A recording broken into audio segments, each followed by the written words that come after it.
This is the London Visited podcast on your favourite podcast provider, bringing to you the facts, history and information about different parts of this great capital.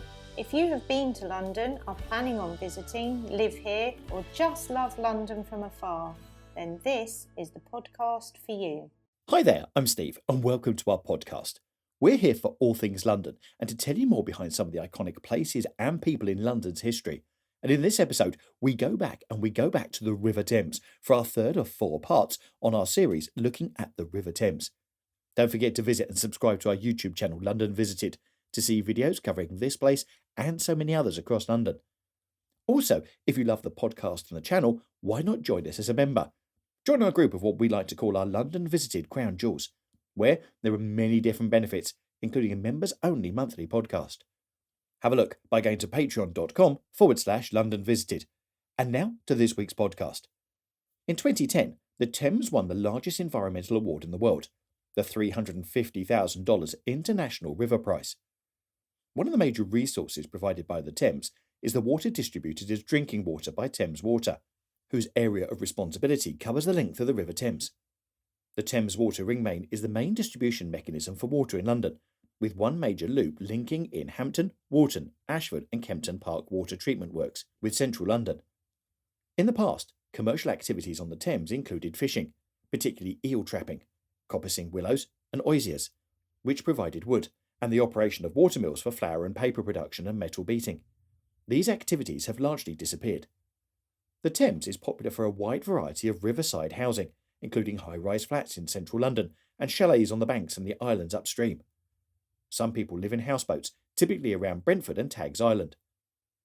In London, there are many sightseeing tours in tourist boats, past the more famous riverside attractions such as the Houses of Parliament and the Tower of London, as well as regular riverboat services coordinated by the London River Services.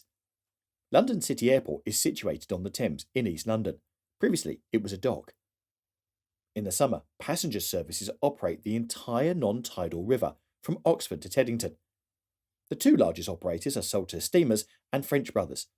Salters operates services between Foley Bridge, Oxford and Staines. The whole journey takes 4 days and requires several changes of boat. French Brothers operate a passenger service between Maidenhead and Hampton Court. Along the course of the river, a number of smaller private companies also offer river trips at Oxford, Wallingford, Reading and Hampton Court. Many companies also provide boat hire on the river. The leisure navigating and sporting activities on the river have given rise to a number of businesses, including boat building, marinas, ship chandeliers and salvage services. The river is policed by 5 police services. The Thames Division is a river police arm of London's Metropolitan Police, while Surrey Police, Thames Valley Police, Essex Police and Kent Police have responsibilities on their parts of the river outside the metropolitan area. There is also a London Fire Brigade fireboat on the river. The river unfortunately claims a number of lives each year. As a result of the Marchioness disaster in 1989, when 51 people lost their lives, the government asked the Maritime and Coast Guard Agency, the Port of London Authority and the Royal National Lifeboat Institution, the RNLI, to work together to set up a dedicated search and rescue service for the tidal River Thames. As a result, there are 4 lifeboat stations on the River Thames, at Teddington, Chiswick, Tower, based at Victoria Embankment, Waterloo Bridge and Gravesend. The Thames is maintained for navigation by powered craft from the estuary as far as Leechlade in Gloucestershire and for very small craft to Cricklade. The original towpath extends upstream from Putney Bridge as far as the connection with the now disused Thames and Severn Canal at Inglesham, 1.5 miles upstream from the last boat lock near Leechlade.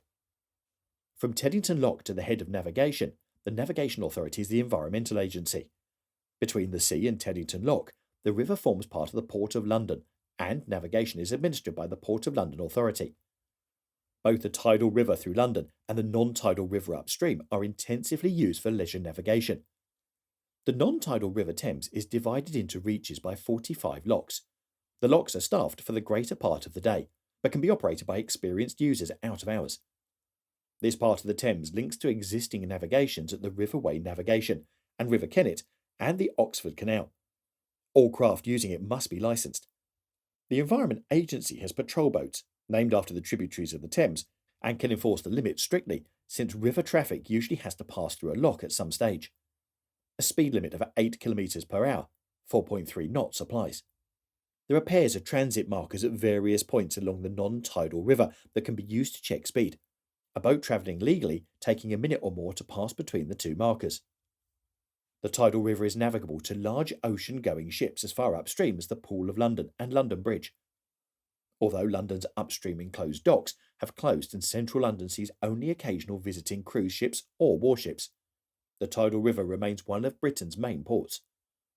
Around 60 active terminals cater for shipping of all types, including ro-ro ferries, cruise liners, and vessels carrying containers, vehicles, timber, grain, paper, crude oil, petroleum products, liquefied petroleum gas, etc. There is a regular traffic of aggregate or refuse vessels, operating from wharves in the west of London. The tidal Thames links to the canal network to the River Lee Navigation, the Regent's Canal at Limehouse Basin, and the Grand Union Canal at Brentford. Upstream of Wandsworth Bridge, a speed limit of 8 knots, 15 km per hour, is in force for power craft to protect the riverbank environment and to provide safe conditions for rowers and other river users. There is no absolute speed limit on most of the tideway downstream of Wandsworth Bridge, although boats are not allowed to create undue wash. Powered boats are limited to 12 knots between Lambeth Bridge and downstream of Tower Bridge, with some exceptions. Boats can be approved by the harbour master to travel up to speeds of 30 knots from below Tower Bridge to pass the Thames barrier. In the Middle Ages, the Crown exercised general jurisdiction over the Thames, one of the 4 royal rivers, and appointed water bailiffs to oversee the river upstream of Staines. The City of London exercised jurisdiction over the tidal Thames. However, navigation was increasingly impeded by weirs and mills, and in the 14th century, the river probably ceased to be navigable for heavy traffic between Henley and Oxford. In the late 16th century, the river seems to have been reopened for navigation from Henley to Burcott. The first commission concerned with the management of the river was the Oxford-Burcott Commission, formed in 1605 to make the river navigable between Burcott and Oxford.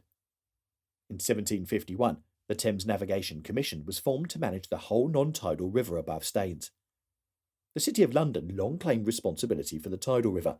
A long-running dispute between the city and the Crown over ownership of the river was not settled until 1857, when the Thames Conservancy was formed to manage the river from Staines downstream. In 1866, the functions of the Thames Navigation Commission were transferred to the Thames Conservancy, which thus had responsibility for the whole river. In 1909, the powers of the Thames Conservancy over the tidal river below Teddington were transferred to the Port of London Authority. In 1974, the Thames Conservancy became part of the new Thames Water Authority. When Thames Water was privatised in 1990, its river management functions were transferred to the National Rivers Authority, and in 1996 it morphed into the Environment Agency. In 2010, the Thames won the world's largest environmental award at the time, the $350,000 International River Prize, presented at the International River Symposium in Perth, Western Australia, in recognition of the substantial and sustained restoration of the river by many hundreds of organisations and individuals since the 1950s. Although enough crossings were established, the river presented a formidable barrier, with Belgic tribes and Anglo-Saxon kingdoms being defined by which side of the river they were on. When English counties were established, their boundaries were partly determined by the Thames. On the northern bank were the ancient counties of Gloucestershire, Oxfordshire, Buckinghamshire, Middlesex and Essex. On the southern bank were the counties of Wiltshire, Berkshire, Surrey and Kent. Counting bridges to the far bank or an island connected to such, the Thames has 223. From the source to mouth, a channel can be found with 138 bridges, plus temporary footbridge often added during the Reading Festival. The river is heavily spayed in Ashton, Keynes and Oxford. Where the river is wide, 17 tunnels that have been built, many of which for rail or notable electricity cables. The crossings have changed the dynamics and made cross-river development and shared responsibilities more practical. In 1965, upon the creation of the Greater London and London Borough of Richmond upon Thames, incorporated the former Middlesex and Surrey banks. Spelthorne moved from Middlesex to Surrey, and further changes in 1974 moved some of the boundaries away from the river. For example, some areas were transferred from Berkshire to Oxfordshire and from Buckinghamshire to Berkshire. In many river sports and traditions, for example in rowing, the banks are referred to by their traditional county names. Many of the present-day road bridges are on the site of earlier fords, ferries and wooden bridges. Swinford Bridge, known as the 5 Pence Toll Bridge, replaced a ferry that in turn replaced a ford. The earliest known major crossings of the Thames by the Romans were at London Bridge and Staines Bridge. At Foley Bridge in Oxford, the remains of the original Saxon structure can be seen, and medieval stone bridges such as Newbridge, Wallingford Bridge, and Abingdon Bridge are still in use. Kingston's growth is believed to have stemmed from it having the only crossing between London Bridge and Staines until the beginning of the 18th century. During the 18th century, many stone and brick road bridges were built from new or to replace existing bridges both in London and along the length of the river. These included Putney Bridge, Westminster Bridge, Datchet Bridge, Windsor Bridge, and Sonning Bridge. Several central London road bridges were built in the 19th century, most conspicuously Tower Bridge, the only bascule bridge on the river designed to allow ocean-going ships to pass beneath it. The most recent road bridges are the bypasses at Eyeless Bridge and Marlow Bypass Bridge, and the motorway bridges, most notably the two on the M25 route, the Queen Elizabeth II Bridge and the M25 Runnymede Bridge.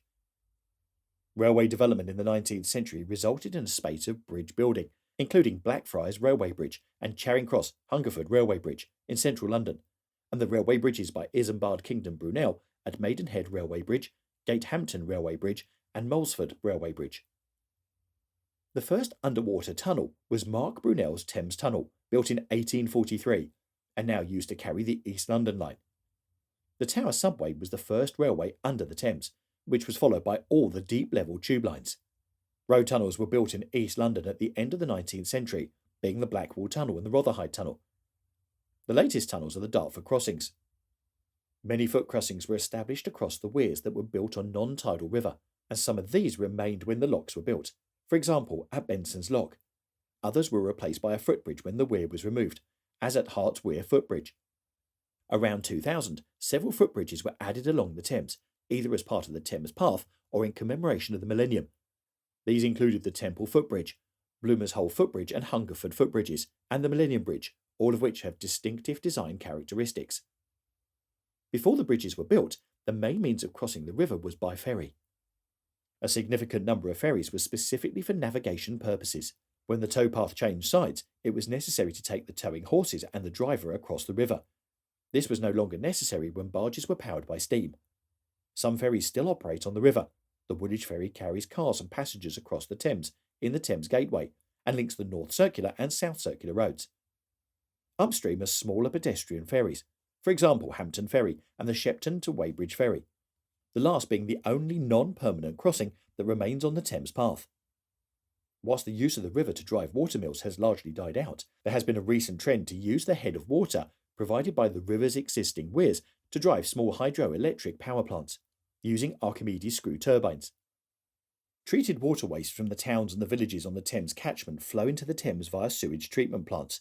This includes all that from Swindon, Oxford, Berkshire, and almost all of Surrey. However, untreated sewage still often enters the Thames during wet weather. When London's sewage system was built, sewers were designed to overflow through the discharge points along the river during heavy storms. Originally, this would happen once or twice a year. However, overflows now happen once a week on average. In 2013, over 55 million tonnes of dilute raw sewage overflowed into the tidal Thames. These discharge events kill fish, leave raw sewage on the riverbanks, and decrease the water quality of the river. To reduce the release of this into the river, the Thames Tideway scheme is currently under construction, at a cost of £4.2 billion. The project will collect sewage from the Greater London area before it overflows, before channeling it down a 25-kilometre, 15-mile tunnel underneath the tidal Thames, so that it can be treated at Beckton Sewage Treatment Works. The project is planned to reduce sewage discharges into the Thames in Greater London by 90%, dramatically increasing water quality. Mercury is an environmentally persistent heavy metal which can be toxic to marine life and humans. 60 sediment cores of 1 metre in depth, spanning the entire tidal River Thames between Brentford and the Isle of Grain, have been analysed for total mercury. The sediment records show a clear rise and fall of mercury pollution throughout history. Mercury concentrations in the River Thames decreased downstream from London to the outer estuary, with the total mercury levels ranging from 0.01 to 12.07 mercury per kilogram, giving a mean of 2.1 mercury per kilogram, which is higher than any other UK and European river estuaries. This is something which is being seriously looked at now and to make sure that the river management and the environmental legislation is met, and also for a better quality river. So I hope you've enjoyed our third look at the River Thames. Next week is our fourth and final part of the River Thames, when we'll be looking at sport on the river and the part the river has played in sport across the country. If you'd like to make contact with us or suggest any places you'd like us to feature in future podcasts, you can let me know through our website, londonvisited.co.uk, or via our social media. It's that easy. Thanks for listening, and really hope you enjoyed our podcast, and we'll see you soon on the next one. Bye! Thanks for listening, and please don't forget to subscribe to get more shows direct to your device. Also, why not visit our London Visited YouTube channel to get even more of London. Catch you soon on the next one.